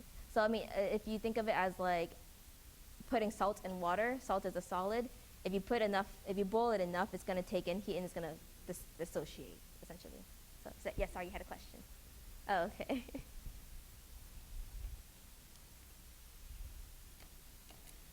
Does that all make sense? It helps to draw pictures and to actually like kind of apply it. I mean, that's the way I do it. So, so sorry. Okay. Moving on to our last page. Number 37. So, which of the following formulas is most likely incorrect? So if you draw out like all the ions for each one of these, the wrong one is going to be C. Why is that? Because potassium should have a +1 charge, but oxygen should have a -2 charge. So when you do this, you should have, again, a total charge of 0, so we have -2 and then +1. If we add them together, we need 2 potassium ions to equalize the charge, so it should be K2O instead of K2O3. Okay? So this is just recognizing, do you know how to recognize the difference between the different ions? Do you know your ions correctly?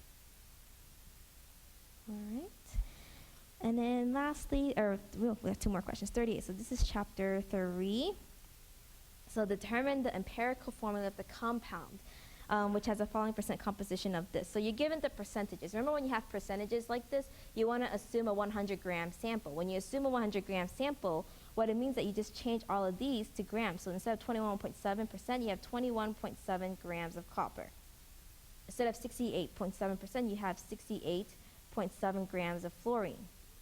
And then instead of 9.6%, you have 9.6 grams of oxygen. You're assuming a 100-gram sample.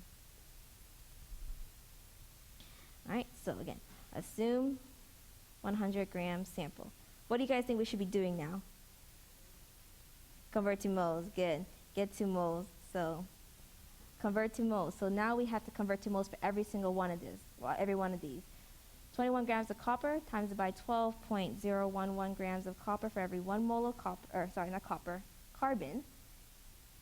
68.7 grams of fluorine divided by the molar mass, which is 18.998 grams of fluorine for every 1 mole of fluorine. And then lastly, we have 9.6 grams of oxygen divided by 15.999 grams of oxygen for every 1 mole of oxygen. So when then we get the moles of all of them, this is 1.81 mole of copper. This is 3.62 moles of fluorine. And this is 0.60 moles of oxygen. So then we do, let's set them up. So C, 1.81. F is 3.62. O is 0.60. When you find the moles, you have to divide by the smallest number. The smallest number is going to be oxygen, 0.6. So divide everything by 0.6, 0.6, 0.60. And so what you get is that you get C, 3.01, F, 6.03, and O as 1. So these are numbers that we can round down, so it's going to be C, 3, F, 6, O. That's your empirical formula, which is A.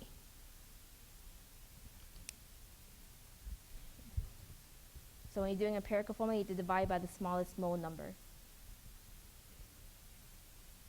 Okay.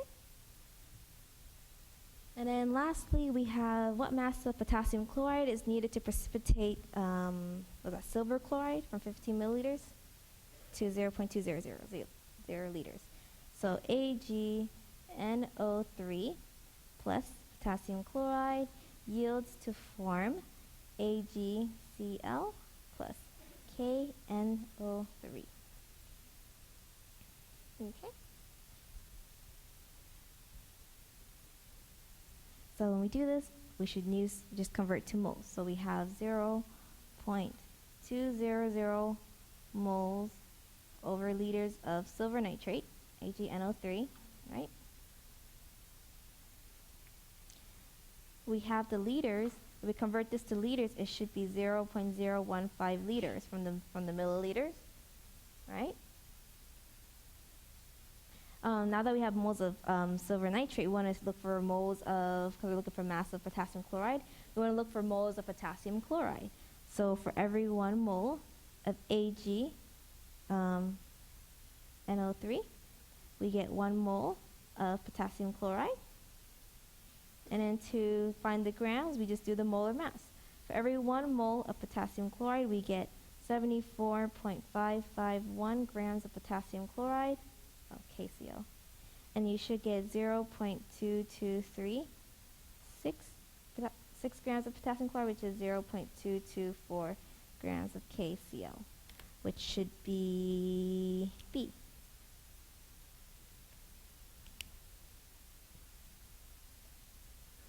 Yeah.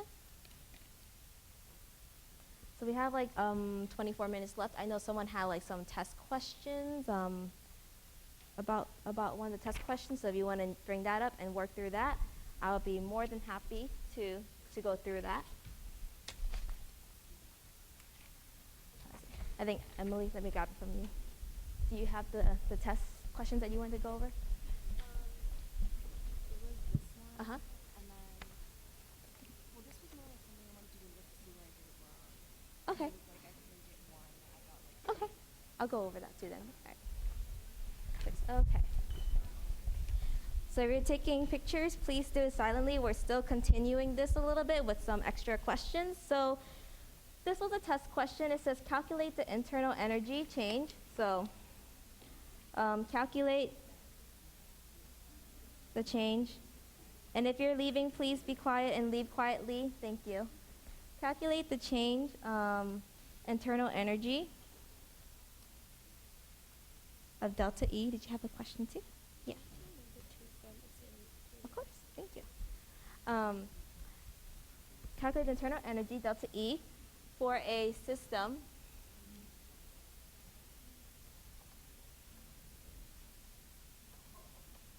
again, please leave quietly if you're leaving. We're still continuing the session. That is absorbing heat. That is absorbing heat,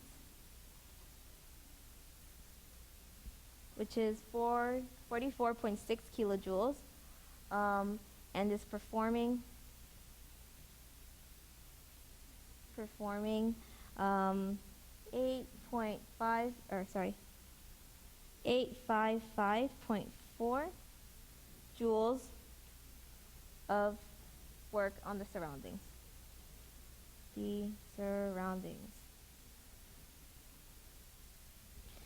So calculate the internal energy change for a system that is absorbing heat of 44.6 kilojoules and is performing 855.4 joules of work on the surroundings. So delta E is equal to Q plus W, right?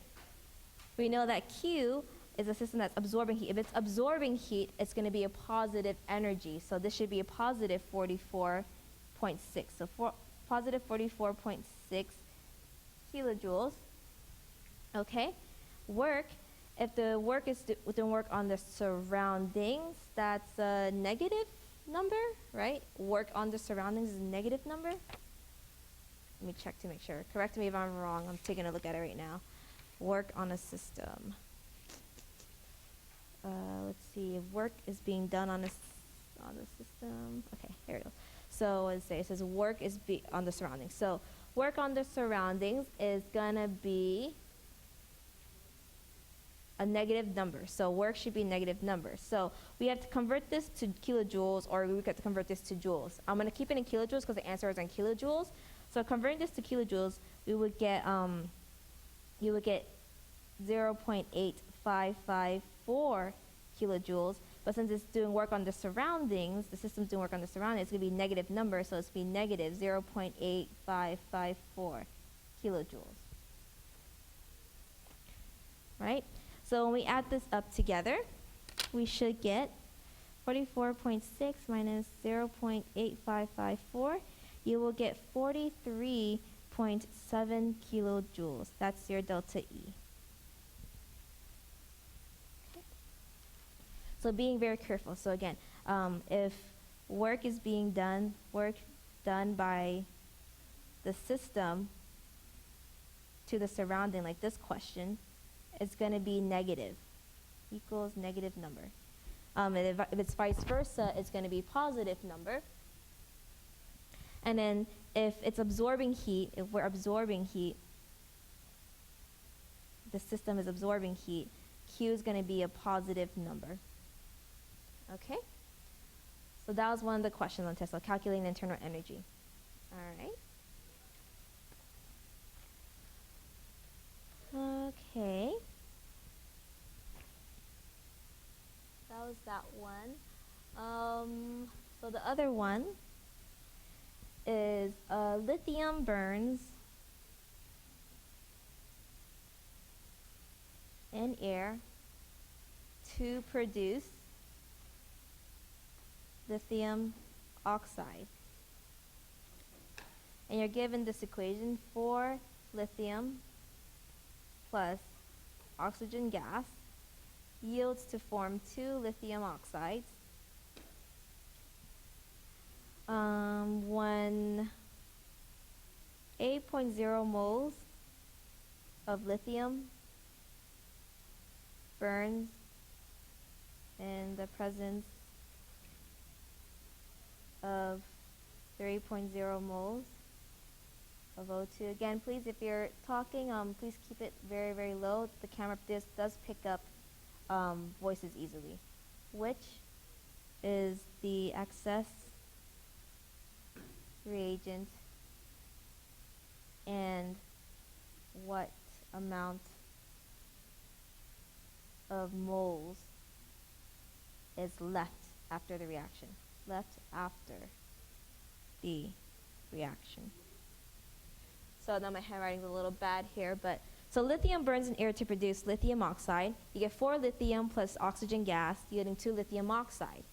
When 8.0 moles of lithium burns in the presence of 3.0 moles of oxygen, which is the excess reagent, and what is the amount of moles left after the reaction? So this is where you have to do the moles to the product. So we have 8.0 moles of lithium.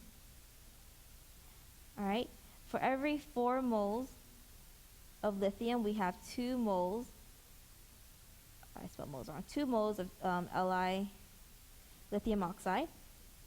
And then for oxygen, we have 3 moles of oxygen. For every 1 mole of oxygen, we get 2 moles of lithium oxide. So when we do this, 8.0 divided by 2 divided by 4, we get 4 moles for lithium oxide. And then for this one, we should get 6. So this is our limiting reagent. Lithium is our limiting reagent then, so this is limiting. And this is our excess. So oxygen is going to be our excess reagent. Sorry. That's going to be our excess reagent. So now we're looking for how much of this excess reagent is left over. So here we have to take the limiting reagent. So this is kind of similar to that one question towards the practice exam, I think number 30 something.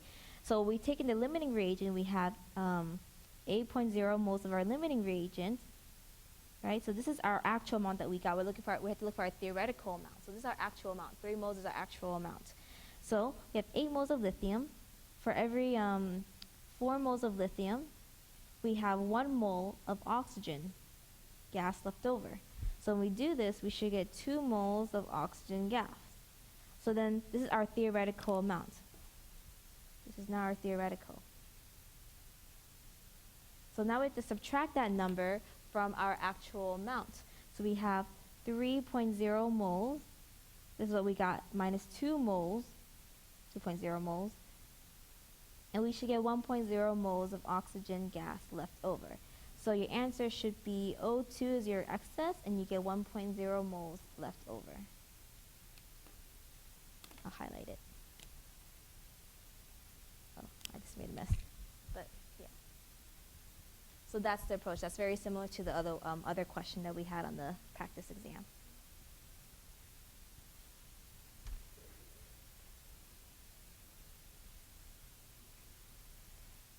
All right, another one that we have.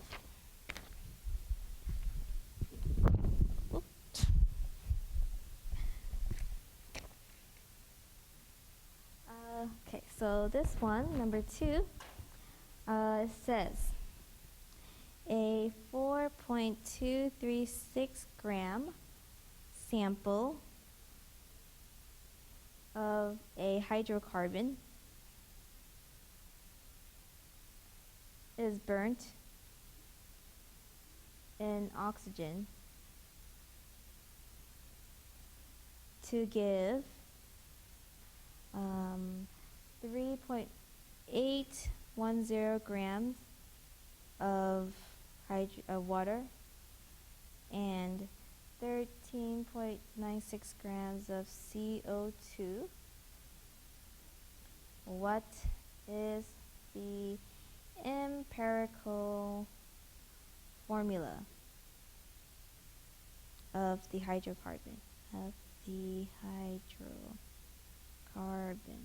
Okay, so this is where you have that C, X, H, Y, whatever it is, right? It says a hydrocarbon, so there's no oxygen in there. So hydrocarbon plus oxygen yields to form carbon dioxide and water, right? So let me see. I have to walk through this. It's been a while. So we're given the amount of, so I'm working this out with you. So this is a good thing because you can kind of see the thought process being worked out. We're given, I like to write down what I'm given. I'm given 4.236 grams of CXHY. I'm given 3.810 grams of water. And I'm given 13.96 grams of carbon dioxide. I'm looking for the empirical formula. Okay, so that's what I'm looking for. So what I'm given, let's start with the hydrogen, or the water since we're there. We have 3.810 grams of water. So I should try to convert that to moles, because the only ways I can look for something is if I have moles. So if I do that by water, I think water is 18.02 or something like that, water, for every 1 mole of water. So for every 1 mole of water, since I don't know how much hydrogen I have, at least in water I know I get 2 moles of hydrogen gas, or of hydrogen. Okay, so I will get 3.810 divided by 18.02, times it by 2. I will get 0.4229 moles of hydrogen. Okay. All right. So now I have carbon dioxide. I'm given 13.96 grams of oxygen, or sorry, carbon dioxide. Yeah, carbon dioxide. So if I do that by the molar mass of carbon dioxide, it should be around 44. I'm taking someone's molar mass from their paper, so hopefully the molar mass should be correct. 15.999 plus 12.011. Yeah, 44.01 of every 1 mole of carbon dioxide. So for that, for every 1 mole of carbon dioxide, I get 1 mole of carbon. So then I get 13.96 0.96 divided by 44.01. I get 0.317 moles of carbon. So now I have the moles of carbon, the moles of hydrogen. It's going to give that much and that much. So I don't need to look for oxygen because there's no oxygen in it. So let's see. From here, I have C 0.317, H 0.4229. So if I see this, divide by the least amount.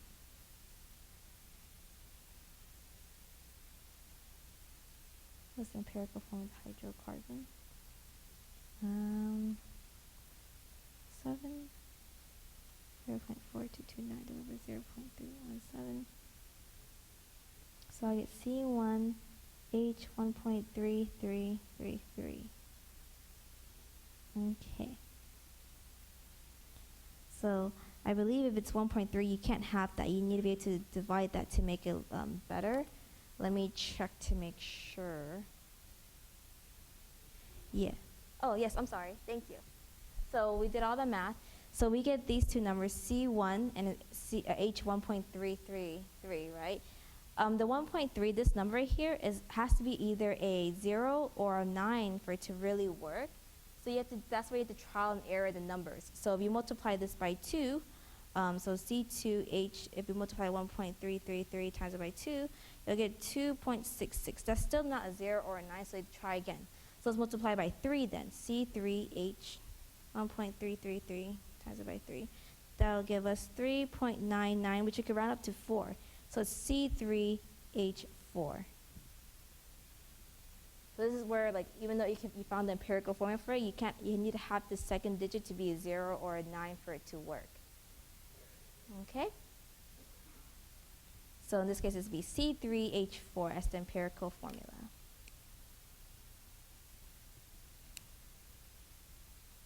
Okay. Any other questions you guys have from test? Yes.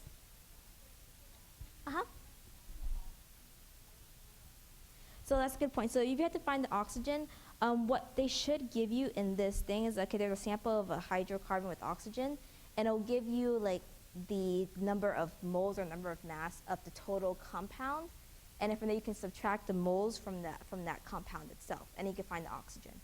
Let me try to find an example really quick. I know that that he did an example of it. What exam? Still trying to figure out what chapter it's from.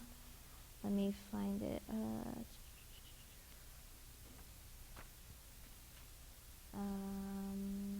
Okay. So let's see. So the example that he gave.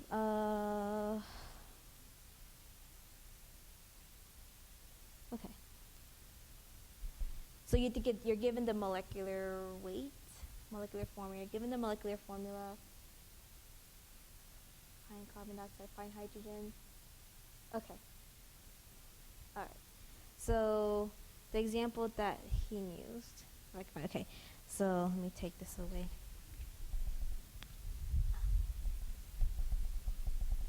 The example that he used was you have a compound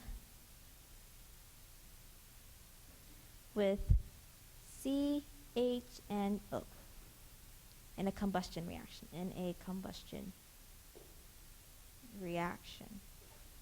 Okay. This reaction yields 28.64 milligram of CHNO of this compound. And then so you're given 88.02 milligrams of carbon dioxide and 27.03 grams of water. The molecular weight is 286.5 grams per mole. And you need to determine this is news for after you find the empirical. Determine molecular formula. Okay? So that's what he gave you. So let's start off. We're given this I always like to write what I'm given because it helps me organize at least. So we're given a total of 28.64 milligrams of C, H, and O.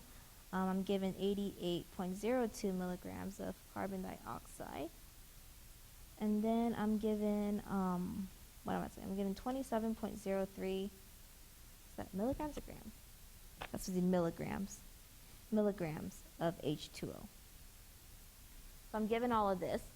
So again, we have to convert to moles to get to our number that we would like. So we have 88.02 milligrams of carbon dioxide.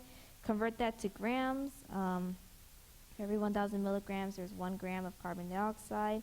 So now we have grams of carbon dioxide, which is 0.08802 grams of carbon dioxide. So then we can do that to the moles. The molar mass was 44.01 grams of carbon dioxide for every 1 mole of carbon dioxide. For every 1 mole of carbon dioxide, we get 1 mole of carbon. You want to look at the carbons and hydrogens first.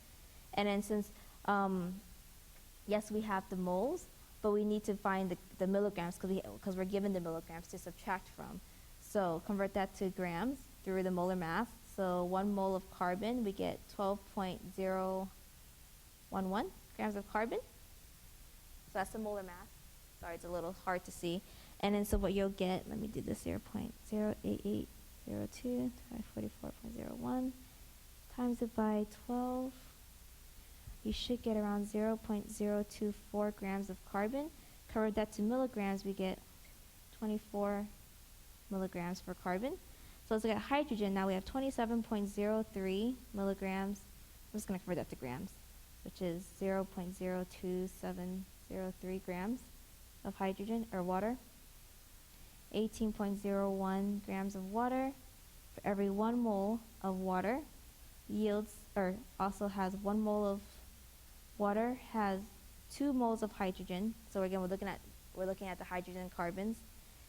Do that by the molar mass. So for every 1 mole of hydrogen, we get the mass of hydrogen is 1.008 grams of hydrogen. So we will get 0.02703 divided by 18.01 times it by 2 times it by 1.008. We'll get 0.00298 grams of hydrogen. Convert that to milligrams. 2.98 milligrams of hydrogen. So we have 24 milligrams of carbon, 2.98 grams of milligrams of hydrogen, and we don't know what oxygen is, but we're given 28.64 milligrams. So when we subtract it, we'll get the amount of grams for oxygen, which is 28.64 divided by, or 28.64 minus 24, oh, so you can't see it, sorry. 24 plus 2.98. You should get around 1.66 milligrams for oxygen. Of oxygen. All right. And then from here, to do the empirical formula and the molecular weight, to find the moles of each one of these using the grams that we found. So when we do that, we have 24, convert to grams. So 0.24 grams of copper, or carbon, 12.001 grams of carbon for every 1 mole of carbon. Then we have 0.00298 grams of hydrogen. For every 1.008 grams of hydrogen, we get 1 mole of hydrogen. And then we have 1.6, or no, that's convert to grams. 1, 2, 3. 0.0166, 1, 2, 0. There's 2 zeros. 0.00166 grams of oxygen. Times it by 15.99 grams of oxygen for every 1 mole of oxygen. So you get the moles of each. 0.001998 moles. This is 0.00298 divided by 0.00298 moles of hydrogen. 0.00166 divided by 15.999. 0.000103. So C 0.01998, H 0.00298, oxygen 0.000103. Divide that by oxygen's number, and you should get, I'll just say oxygen. I don't want to write it out. It's too much work now. 0.001998 divided by 103.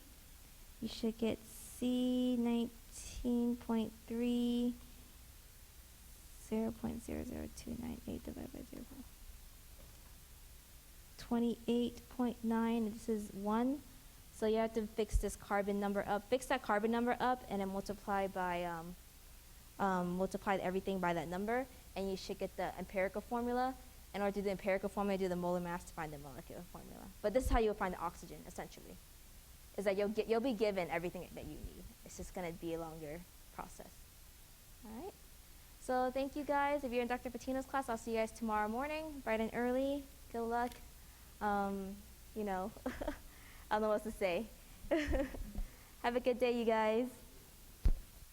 You have your test. Come grab it.